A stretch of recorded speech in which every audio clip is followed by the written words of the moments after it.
inspirasi, untuk merealisasikan program BBM Satu Harga ini. Tahu tapi kontribusi, dengan melihat dengan main ya udah jadi bisa. profil, ikutan karena ya ini ayahnya yang dialog dari- spesial. Waktu itu Dengan Pertamina melihat Papua dengan Nah, main ya untuk ya ini, merealisasikan Bismillahirrahmanirrahim. Assalamualaikum warahmatullahi wabarakatuh. Pemirsa MT yang dirahmati Allah Ta'ala, senang sekali berjumpa kembali bersama saya Muhammad Farizal dalam program Dialog Spesial. Pada episode kali ini, sama-sama kita ditemani oleh seorang narasumber, Mas Efri Arsyad Rizal. Beliau merupakan seorang alumni terbaik 2021 Universitas Islam Negeri Wali Songo, Semarang. Langsung saja kita sapa narasumber kita hari ini. Assalamualaikum warahmatullahi wabarakatuh, Mas Efri. Assalamualaikum warahmatullahi wabarakatuh. Bagaimana kabar hari ini, sehat? Alhamdulillah sehat, Mas. Alhamdulillah sehat, alhamdulillah sehat. Sebelum kita membahas skripsi Mas Efri ini yang terbaik, yang tanpa revisi, kita throwback ke belakang dulu, Mas, ya. Ke saat dimana nih Mas Efri menentukan jurusan untuk ambil jurusan ini di Fakultas Usluddin, Fakultas jurusan tafsir ini, Mas. Monggo, silakan. Oke, terima kasih atas pertanyaannya dan terkait pertanyaan untuk flashback kenapa memilih jurusan ini. Awalnya dulu waktu saya di pondok pesantren itu hanya iseng-iseng aja sih sebenarnya, karena waktu itu saya ada pelajaran atau diniyah lah kalau sore itu mempelajari tafsir Jalalain. Nah, di sana saya melihat ustadz saya itu kok asik banget jelasinnya. Waktu itu saya langsung, wah ini kayaknya cocok nih. Karena waktu itu saya tahunya hanya tafsir Jalalain dan seketika langsung saya pilih seperti itu. Itu sih bukan iseng namanya, Mas. Sudah pelajari dari diniyah, ini udah ada dasar. Memang sudah terarah ke sana ya. Oke, jadi hari ini Iya, Mas. apa sibuk setelah habis sudah itu, Mas? Kesibukan, kegiatan Mas Efri? Alhamdulillah sekarang saya sedang di Pare, Kediri. Oh, Setelah Masya saya Allah. wisuda tanggal 17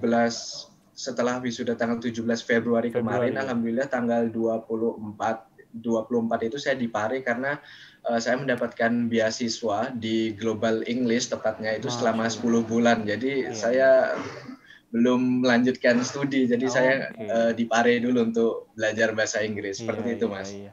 Persiapan alat ya, persiapan bekal lah ya sebelum.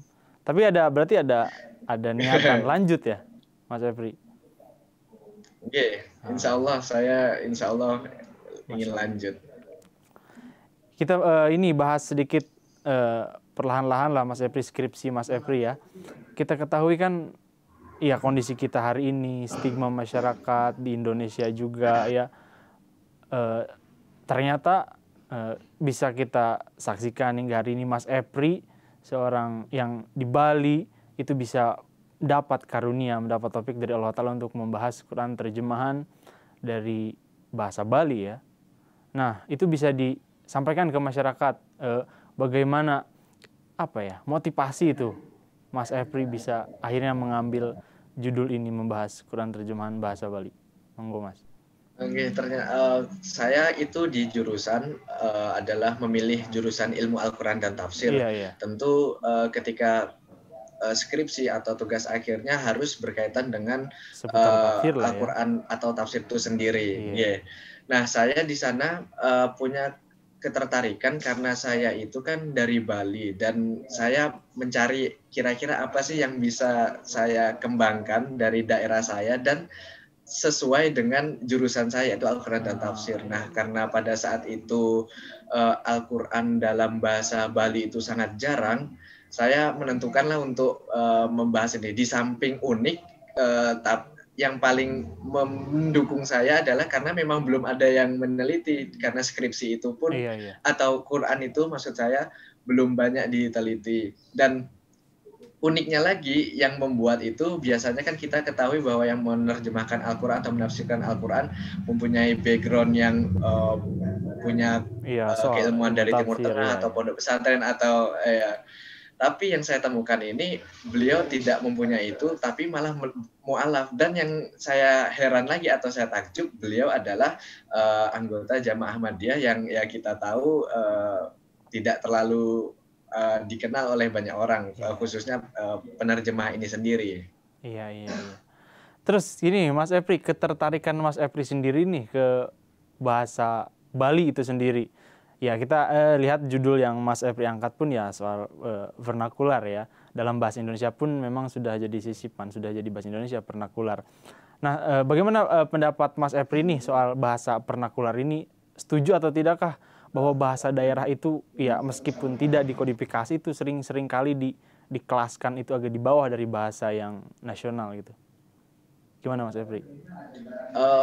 Memang secara posisi atau penggunaan bahasa khususnya bahasa Bali ini kan tidak semasif atau dipergunakan banyak oleh seperti bahasa Indonesia. Namun kalau dilihat dari keberagamaan Indonesia sendiri, ini nampaknya kan salah satu cara untuk mempertahankan bahasa lokal, apalagi ini konteksnya Al-Quran. Jadi kalau untuk menyampaikan pesan Al-Quran kepada masyarakat lokal Bali, dengan yang bahasa Bali, ini kalau dilihat sangat cocok seperti itu, Mas. Masya Allah. Oke, kita mulai ini Mas Epri masuk ke skripsi Mas Epri yang luar biasa. Nih, kemudian yang ingin saya tanyakan itu apa ya?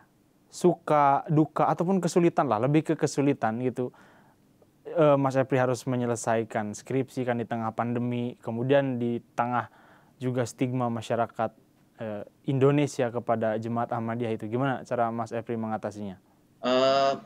Yang pertama kali sulit itu adalah menemukan beliau dulu, karena saya waktu awal pertama kali menemukan Al-Quran tersebut, nama beliau tidak tercantum. Jadi ini yang membuat saya heran kenapa dari karya beliau itu tidak tercantum. Tapi waktu itu saya mencoba untuk mencari-carinya, saya juga sempat kirim email ke Bapak Ahmad Najib Burhani, karena saya tahu beliau beberapa risetnya fokus dengan Ahmadiyah, namun beliau tidak mengetahuinya.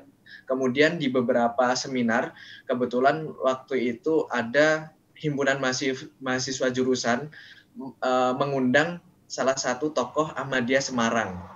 Nah, di sana saya memberanikan diri untuk mendatangi, walaupun itu terkesan aneh di telinga teman-teman. Namun saya kebetulan kenal dengan salah satu panitia, dan beliau pun teman saya itu menyambungkan saya dengan salah satu tokoh Ahmadiyah. Waktu itu Bapak Saifullah dari Mubalik Semarang, dan ada Bapak Dudi Abdul Hamid dari Salatiga. Dan saat itu saya diinformasikan, dan yang saya kaget lagi itu kok beliau langsung tahu, kan itu menunjukkan bahwa ternyata penerjemah ini sudah dikenal banyak orang. Itu pertama kali atau suka duka saya mencari siapa penerjemahnya. Namun yang pada saat waktu proses pengerjaan tentu di masa pandemi akan terjadi beberapa kendala dari referensi, kemudian pertemuan dengan pembimbing. Namun hanya saja kebetulan referensi itu sebelum pandemi sudah saya siapkan semua, jadi dari perpus itu sudah saya pinjam.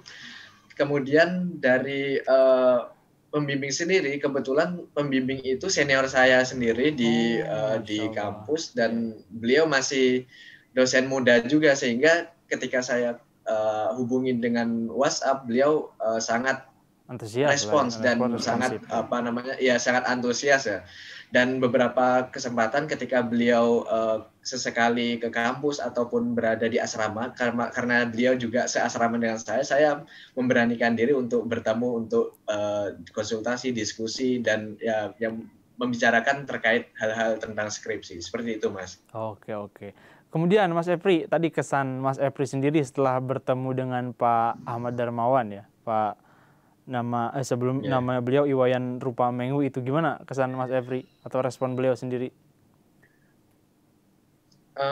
Pertama, saya waktu itu tidak langsung diberikan nomor telepon beliau atau istrinya. Saya diberikan dulu nomor anak beliau.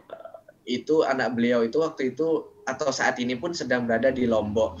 Kemudian saya berkomunikasi, dan ya kita komunikasi, perkenalan dan sebagainya. Dan namun setelah beberapa kesempatan berkomunikasi, saya menentukan atau memberanikan diri untuk berbicara dengan anak beliau untuk mengunjungi Bapak Iwan Darmawan tersebut. Lalu diberikan nomor istrinya Bapak beliau, Bapak Iwan Darmawan itu. Kemudian pada saat saya ketemu atau datang ke Tasikmalaya, karena beliau itu saat ini di Tasikmalaya, itu saya sedikit tidak menyangka, karena kalau dilihat dari umur beliau itu sudah sangat sepuh, sehingga saya terkaget. Beliau itu sekitar 82 atau 83 ya, karena beliau kelahiran 1937, berarti 84. Nah, pada saat itu saya kaget karena ya mungkin dari segi fisik beliau kurang fit karena beliau sedang mengidap atau sedang sakit. Namun ketika diajak diskusi malah semangat, bahkan kala itu saya baru sampai di rumah kan, istri beliau menyuruh saya untuk istirahat dulu, namun beliau langsung memanggil saya ke kamar untuk diskusi, langsung ditanyain, ini mau apa yang ditanyain saya akan jawab seperti itu. Masya Allah, oke. Jadi pertemuan Mas Efri dengan Pak Ahmad Darmawan ini setelah judul itu diajukan atau sebelum itu? Sebelum proposal judul pengajuan?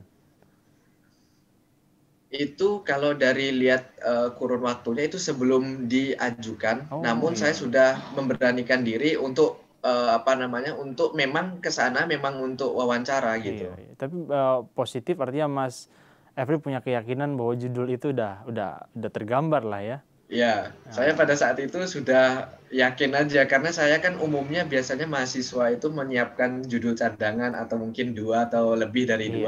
Namun pada saat itu saya hanya 1, dan saya yakin karena ini belum ada yang meneliti dan ini unik karena Al-Quran bahasa Bali itu kan sangat jarang, sehingga saya yaudah yakin ini akan diterima seperti itu. Oke. Sebelum ke lebih teknis ya, Pak Mas Efri dengan Pak Ahmad Darmawan. Ini Mas Efri, pendapat Mas Efri sendiri bagaimana terjemahan beliau dengan terjemahan dari Depak gitu? Bukan sudah ada ya dari untuk bahasa Bali itu? Ya betul. Kalau dari Depak atau Kementerian Agama itu sudah ada, tepatnya dirilis tahun 2017 dan Al-Quran karya Kemenak itu merupakan hasil dari kerja tim, jadi bukan hanya 1 orang. Sedangkan dari karya Bapak Haji Ahmad Iwan Darmawan ini sendiri.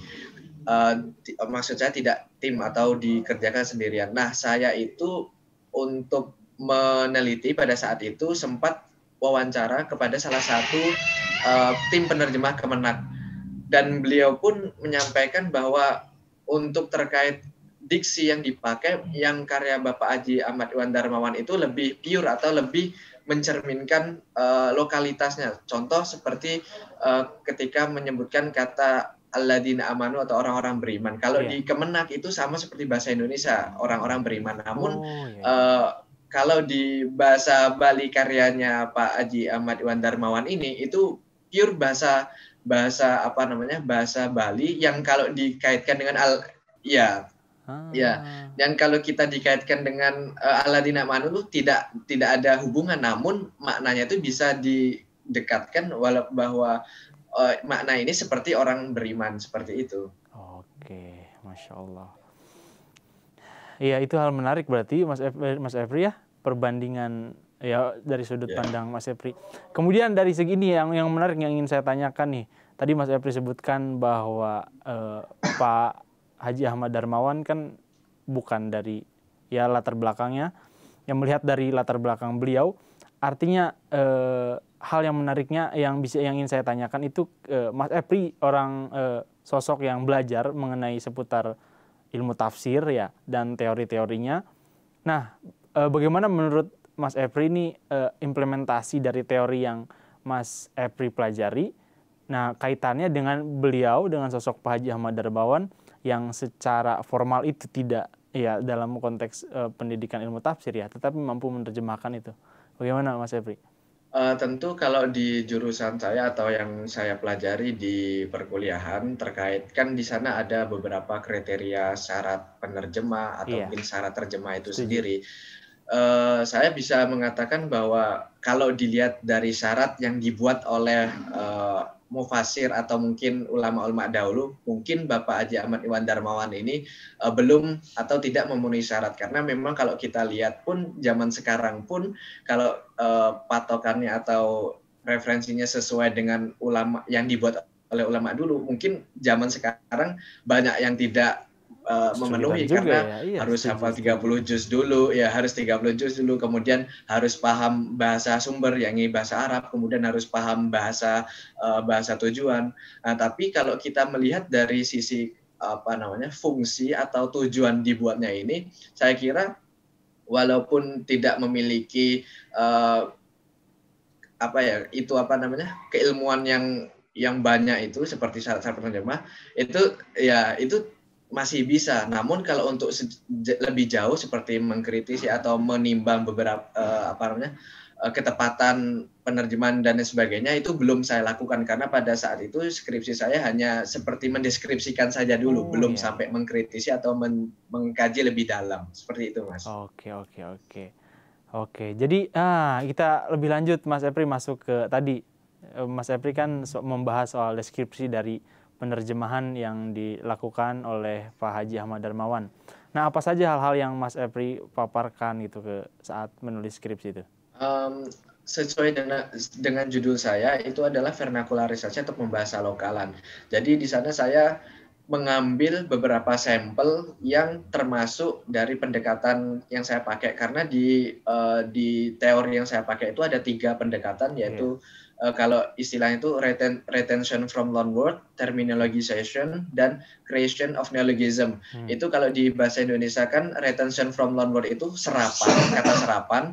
Kemudian terminologization itu adalah terminologi yang dipahami oleh orang Bali itu sendiri. Kemudian yang terakhir creation of neologism itu adalah istilah yang dibuat oleh penerjemah sendiri. Namun untuk yang ketiga ini saya tidak temukan, hanya menemukan yang pertama dan kedua saja. Kalau dipresentasikan itu lebih banyak terminologization-nya atau istilah-istilah yang dipahami oleh orang Bali sendiri, sehingga serapan dari bahasa Arab atau jadi serapan dari bahasa Arab atau bahasa Indonesia itu identik terlalu sedikit. Hal ini menguatkan bahwa pembahasa lokalan ini memang dilakukan oleh Bapak Haji Ahmad Iwan Darmawan untuk memahamkan atau setidaknya menyampaikan pesan dari Al-Quran dengan bahasa masyarakat itu, dalam hal ini bahasa Bali. Seperti itu, Mas. Oke. Menurut pendapat Mas Epri sendiri ya, objektivitas Al-Quran berbahasa Bali atau bahasa Bali yang digunakan Pak Haji Ahmad Darmawan dan juga bahasa Bali yang diterbitkan Kementerian Agama itu secara objektif itu menurut Mas Epri itu lebih yang lebih meresap ke masyarakat itu terjemahan yang mana itu, Mas Epri? Ini termasuk pertanyaan menarik, dan juga pertanyaan ini saya sampaikan juga ketika saya wawancara salah satu tim penerjemah dari Kemenag. Ketika saya membandingkan beberapa kosakata, karena kalau dilihat dari terjemahan Kemenag itu bahasa Bali namun general, karena kan kita ketahui bahwa Kemenag itu harus membuat atau memilih bahasa yang general, sehingga beberapa kosakatanya kurang mengena atau mungkin dipahami oleh masyarakat, namun secara esensinya kurang. Hanya saja kalau dari Bapak Haji Ahmad Iwan Darmawan itu lebih spesifik, namun seperti yang saya sampaikan, kalau kita bawa konteksnya mungkin bergeser, kan bahasa Bali itu kan setiap daerah pun ada versi-versinya.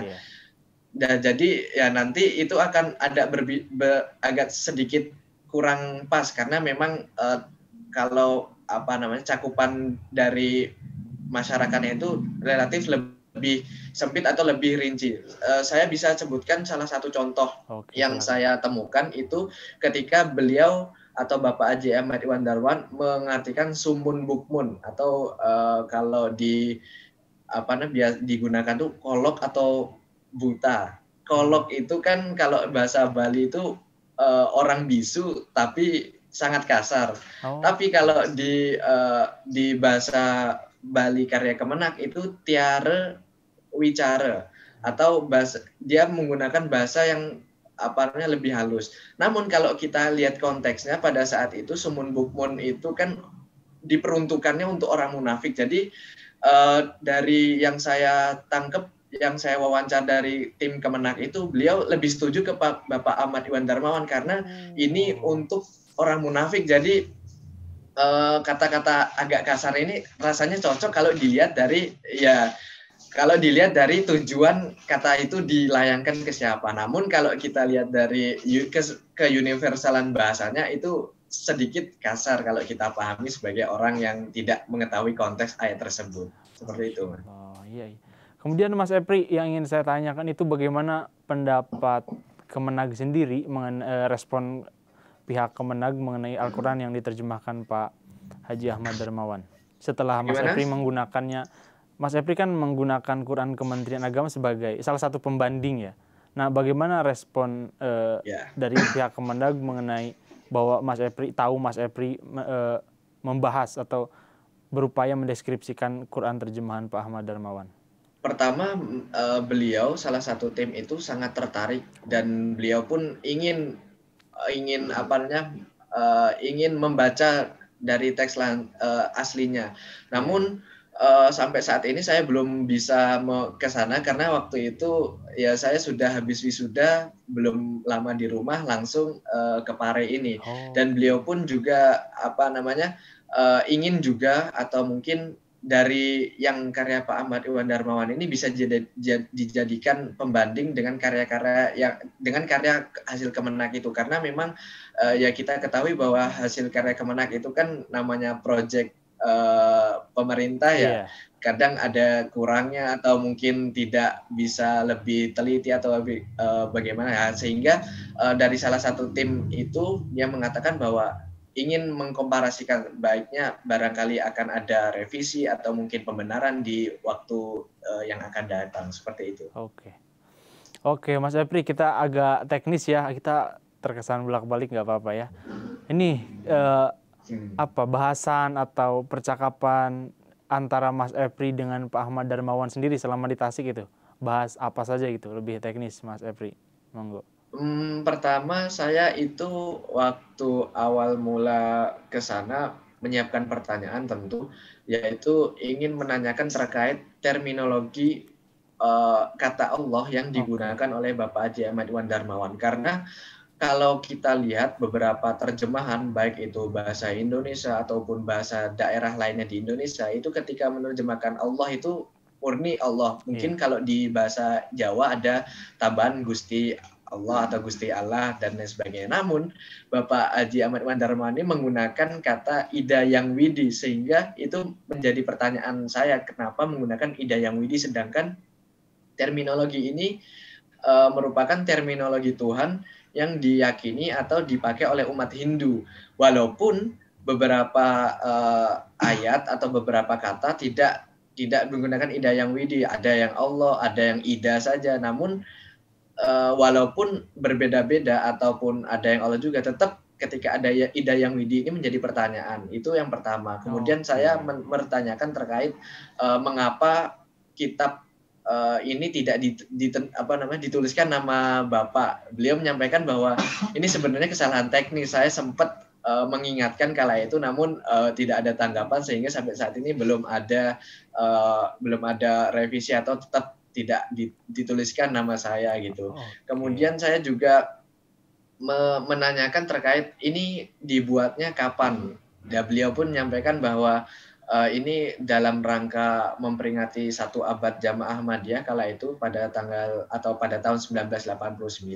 Nah, selain itu pertanyaannya pertanyaan mengalir ketika beliau ingin membacakan, saya bacakan, kemudian dia mengomentari, atau ya seperti diskusi biasa seperti itu. Jadi pertanyaan atau interview saya semi formal seperti itu.